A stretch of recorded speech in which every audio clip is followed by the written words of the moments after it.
इच्छा पूर्ण करतो। आजपासून सासवड मधल्या जनसेवा पक्षाच्या नगर प्रमुख तुम्हीच। तुमच्या होकाराशिवाय पक्षात एकही निर्णय घेतला जाणार नाही।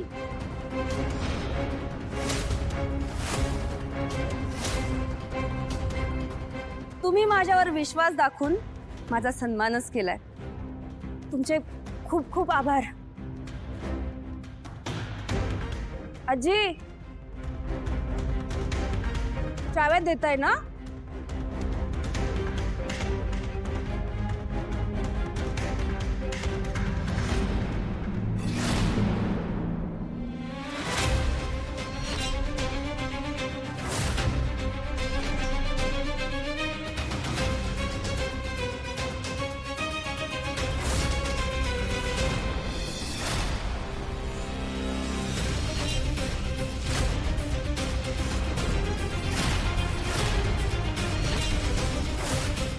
भीती वाटते, सारखे मनात विचार येत आहेत जानू, आणि कोणालाच मला फेस करायची हिम्मत नव्हती माझ्यात, म्हणून तुम्ही ड्रम मध्ये गेलात? सर, हो काय वागणं आहे हे? जानू, मला सारखी भीती वाटत होती की तू मला सोडून जाशील, म्हणून मी तुला हॅपी करण्यासाठी हे कटआउट मागवलं। मला समजवण्यासाठी तुम्ही माझंच कटआउट मागवलंत? हो अगं, ती लोक त्यांच्या बायकोच्या प्रेमासाठी तिच्यासाठी घर घेतात, महल बांधतात, स्कल्पचर बनवतात, पेंटिंग करतात। तसंच मी हे कटआउट बनवलंय ग। हे माझं तुझ्यासाठी प्रेम आहे।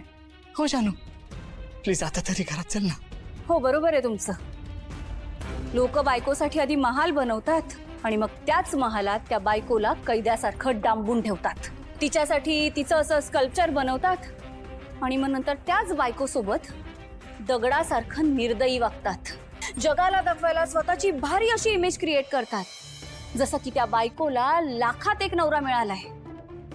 पण चार भिंतींच्या आत त्या बायकोबरोबर काय घडत असतं हे फक्त तिला माहित असतं।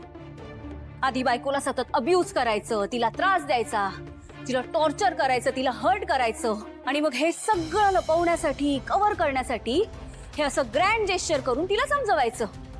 ह्याला प्रेम नाही म्हणत जयंत सर, ह्याला प्रेमाचा अतिरेक म्हणतात। कळलं? जानू, माझं चुकलंय, माझं खरंच चुकलंय जानू। पुरुषांचे प्रश्न मांडायचे आहेत, आटप लवकर। पप्पा मला माहिती आहे, त्याच नोट्स काढतोय। बरोबर। अधिराज कुठे? गाडी काढतोय दादा। हा, बरं झालं। त्या चहा पीत राहा। या तुझ्या राजेशाही थाटामुळे तुझी बायको इलेक्शन हारली आहे। आता वेळ आली आहे, नको त्यांना मुजरे करायची। अरे आटप ना लवकर, चल। थांबा, आता काय झालं? वेळ महत्वाची आहे, पण ते बघण्यासाठी हातात घड्याळ पण असला पाहिजे तुमच्या। रेणुका, हा, काय मला किती वेळा सांगितलं मी बाहेर जाताना मला सगळ्या वस्तू माझ्या हातात देत चला म्हणून। माझं घड्याळ आणा। आणते। हे बघा, अरे संपत नाही, तुम्ही मीटिंगला निघालाय, पण जरा बेतानं बोला, जास्त बोलायला जाऊ नका, कारण आपली बाजू आता पडती आहे। उगाच अपमान करून घ्यायला नको। गाई कळते मला, तू काळजी करू नकोस, सिद्धू आहे माझ्या बरोबर। अहो, सगळी तयारी झाली? हो, सगळी तयारी झाली आहे। मी सगळे नोट्स आणि मुद्दे सुद्धा काढलेले आहेत। स्त्रियांवर अन्याय होऊ नये म्हणून कायद्यात असलेल्या तरतुदी आणि स्त्रिया कशा गैरफायदा घेतात यावर बोलणार आहे मी। म्हणजे कसं आहे, मला माहिती आहे की या केसेस 10 पैकी 2च असतात, तरीसुद्धा कायदा चुकीचा आहे असं म्हणणं नाही आहे, पण पुरुषांची बाजू देखील ऐकून घेतली पाहिजे, यावर काहीतरी बोलेन मी।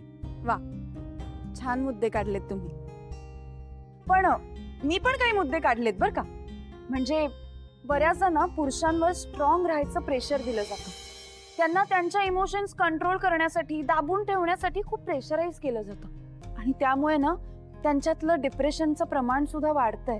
त्याबद्दलही बोललं गेलं पाहिजे ना। ते सगळे मुद्दे यात। ठीक आहे, मी गाडीत वाचतो आणि नोट्स मध्ये सुद्धा ऍड करतो। चला। हो आई, माझ्या बायकोची काळजी आहे। सिद्धू, काय हे काय सांगायला हवं का? भावनाची काळजी मी घेणारच ना। सावकाश जा। काय ग बाई, खरं नाही।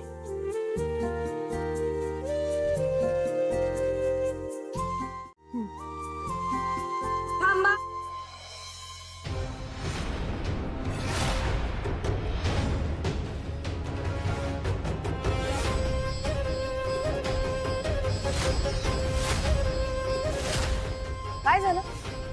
तुम्ही तिघी अशा माझ्याकडे डोळे वटारून का बघताय?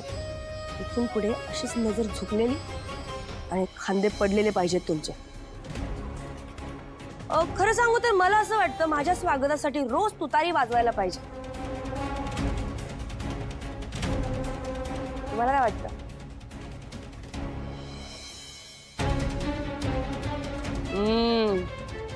असंच थोबाड बंद ठेवायचं माझ्या समोर. तुम्हाला काय वाटतं, काय वाटत नाही, काय म्हणायचं याच्याशी मला काहीही घेणं देणं नाहीये. आई, तुम्ही म्हणत होतात ना बरीच काम आहे, चला आपण जाऊ. कुठे निघालात? मी जा असं सांगितलं. इथून पुढे मला विचारल्याशिवाय माझ्या समोर हलायची हिंमतही करायची नाही.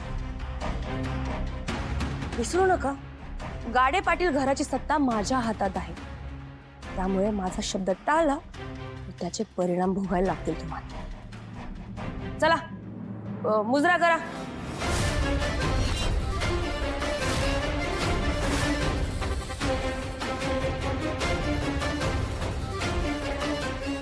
काय झालं? करताय ना मुजरा? घाबरलास? रिलॅक्स. यावेळी तुम्हाला ना मी वेगळी शिक्षा देणार आहे.